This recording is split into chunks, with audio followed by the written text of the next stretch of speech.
Good evening guys and welcome to the ultimate visual guide to modded Skyrim. Now I got this asked a few days back when someone asked me what kind of ENB I use in my Skyrim because they liked it, and I figured it'd be an interesting video to make where I basically go over the mods that I use to get my Skyrim to look the way it looks like. Now I'm not going to be including all of the 90 mods I'm running right now because that would just be really excessive. I narrowed it down to 10 most important visual mods that will get you 99.9% of my experience. Now a quick disclaimer here, these mods are gonna be a fucking hit on your frames per second, alright? I don't know what kind of computers you guys have, but I am running a 1070, and with the current setup I mostly get above 60 FPS, but it has a tendency to drop to around 40, especially if the game is loading up a new area. So just be warned. Obviously, if you want, you can just get some of these, you don't have to get all of them, and customize your experience further that way. So, I don't want this video to be too long. Sit back, get some popcorn, and enjoy the 10 mods to get the ultimate visual look of your modded Skyrim. Now let's start it off here with the big boys. The ENB of my choice is the Tetrachromatic ENB. Now I, as just about every other person in the universe, was using the Real Vision ENB, but after a while I just got kind of sick of the brutally enhanced colors. Like, if it makes sense, that ENB is a bit too colorful, and the motion blur also sometimes just made the game look ugly. I just was not a big fan of it. This one, in my opinion, is probably one of the best looking ENBs that are out there. Very clean colors, very light, if that makes any sense. I feel like I'm talking about wine here.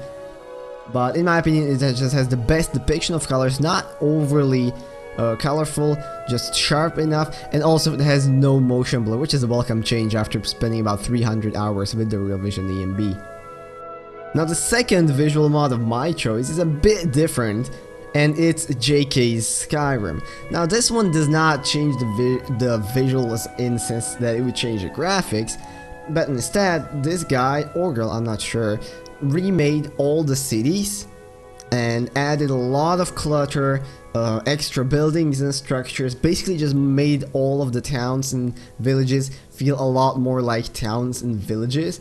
And this has got to be one of my favorite mods that I have on the whole list, because it just makes all the cities you've done and explored for dozens and dozens of hours, it makes them look fresh, it makes them look new, and it gives them more intricate pathways or small underhangs. It just makes all of them look better, even Whiterun. So I will highly advise you to get this one. Also, it doesn't actually take that much performance, so hey, it's a win-win situation. Now as for the watery texture mod, this one is highly subjective, and honestly you can go with whichever one you want. I am running realistic water too. Now this is, like I said, this is just my preference. There are other mods who retexture water and do it very well on the Nexus side, so make sure to check those out if you don't like the way realistic water looks. I just picked this one because it has this kind of dark-ish but pretty high-res looking water. I just liked it. Once again, pick any that you think would fit your game better and just go with that. Now here we have another game changer, and this time it's the Verdant Skyrim grass plugin. Now I've always thought that it's such a shame that Skyrim doesn't have good grass, because especially if you play like a hunter build, it just feels so cool to like sneak through tall grass. Like, why do I keep saying glass, god damn it? To sneak through tall grass like an animal or a predator waiting for its prey. Now Verdant is actually one of the few mods that doesn't take a giant chunk of your FPS away, despite having a very good looking grass. So I highly suggest you guys use this mod, especially if you can combine it with the next one.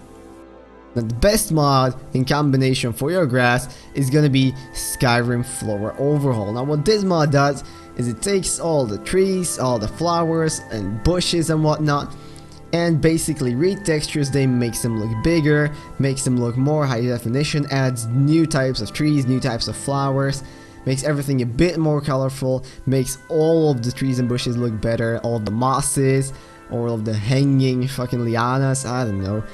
It's a really good looking mod, and like I said, if you combine this with the grass plugin, the nature of your Skyrim will look as good as probably possible. Now next up, we have Vivid Landscapes, a once again mod I would highly suggest you get, which basically just takes a whole bunch of textures of the ground, of different buildings, and rewraps them, makes them look more HD, adds parallax effects to some of them. Basically just makes your game look a lot better in general. It's great, get it, install it. Or another one that you could say is pretty niche, but in my opinion a great improvement to the overall look of the game, and that is Enhanced Night Skyrim. Now what this mod does, as the title kind of suggests, it will take the night sky of your Skyrim and add a new texture, make it look high resolution, super colorful, and works wonders with Tetrachromatic ENB. I highly suggest you get this one. I used to hate nights in Skyrim because you can't really see anything, and the vanilla night sky, let's be honest, isn't all that great. With this one, it's a joy.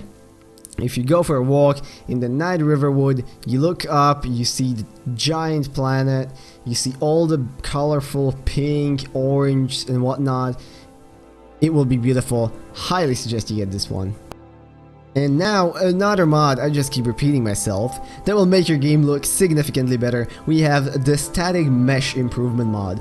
Now what this mod takes up is to take all the smaller props, I guess you could call them smaller props, that you find throughout the game, which can be anything from bowls, chests, fires, poles, ropes, fruits, just about anything, and gets them new textures, higher resolution, parallax, more contrast, basically makes a lot of your game look higher res. And it's one of those things that you would think you wouldn't notice it, but trust me, after you install this mod, you're gonna be running around Skyrim being like, whoa, that rope actually now looks like rope, and it's not just the 2D texture plastered onto this pole, right? This fire, it looks so immersive. Now for mod number 9, we have something that does a little bit less with the overall graphic, but it's still something that I use to this day. I mean, I installed it like one of my first mods and I still use it. It's the Enhanced Blood Textures. And arguably, yes, this mod does not make your game look immediately better, right? If you just boot up your game with this mod, you're not gonna see any difference, but the moment you kill your first enemy and they die and they start spewing blood down on the floor, you see that beautiful high definition dark red like blood should be, and not this ketchup looking stuff the original Skyrim had. You are going to appreciate it. This mod makes the blood on your weapon higher definition, your own blood higher definition, makes the enemies on the ground kind of twitch and spew out a bit more blood. Highly suggest you get it, but if you think it's a bit too gruesome, it might not be the mod for you. Now for mod number 10 and our final mod, I decided to include something that I would consider optional at this point. If you went through and actually got all the previous 9 mods into your game, this one is highly optional. It is the Skyrim HD 2K textures, the whole pack. Now why I say it's optional, it's because this one is gonna be a huge hit on your FPS, right? Now you might not think it is, but it will. It will be a big hit. Now if you have a beastly PC running like something like a Titan or a 1080 Ti, you're most likely gonna be fine, and you can get this one, make your game look basically real life almost. But if you're like me and you kind of want to keep those, 60 FPS running with a maybe like 1070 or whatever, then I would recommend you not install this mod. You can always try it, you can see what it looks like. I have it downloaded, I just kind of always turn it on and off based on how I feel. But this one basically takes just about all the textures the previous mods didn't touch on, and even some of those, and just adds them, the 2K treatment, which, let's be honest, that is just insane. makes your game look amazing, but yes, it will take a hit on the FPS. So it's your own choice if you want it or not. And guys, that is it for the 10 mods to help you get the ultimate visual experience from your modded Skyrim. Once again, none of these mods were made by me, they were made by awesome people that uploaded them to the Skyrim Mods Nexus site. Make sure to go check them out. I have all of the mods names as well as links to them down in the description for you to click on, download right off the bat. Now some of them, actually thinking that many of them are gonna require you to get SKSE before that, so if you're new to modding your Skyrim, it might be a bit more complicated, but just read up on it and you can definitely do it. And why I didn't include all the other mods is because this video would just be way too long. I wanted it to be short, I wanted it to be to the point, and I wanted it to get you the experience that you guys are looking for. I might do one in the future if this one does well, where I talk about other mods which I use, which are a lot more of a personal preference. But for now, I hope you've enjoyed this and you found this video informative and interesting. I will see you guys in the next one. Bye bye.